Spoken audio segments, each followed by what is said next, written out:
अस्सलाम वालेकुम, सत श्री अकाल जी।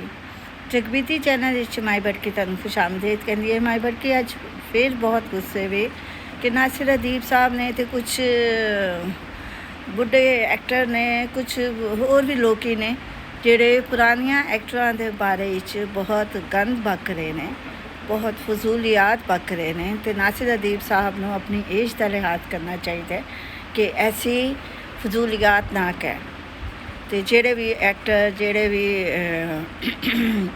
अखबार नफीस जेड़े कह रहे हैं तो सॉरी, उन्होंने सोचना चाहिए कि ऐसी फजूलियात असी ना करिए, तो माजी नू ना खुलीए।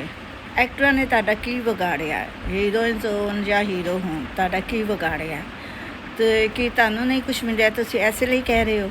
नासिर अदीब साहब तुहाडे ते की कहां मैं, लख दी लानत है तुहाडे ते कि तुसी इन्नी वड्डी गल कर दी है मुमताज़ बेगम के खिलाफ। उन्होंने की सारी लाइफ हिस्टरी ऐसा कर दी है, तो बहुत शर्म का मुकाम है तुहाडे लिए। डुब मरो तुसी सारे। ओके जी, अल्लाह हाफिज़। फिर मिलांगी माई बड़की अपने जगबीती चैनल। अल्लाह हाफिज़, टाटा, बाय बाय।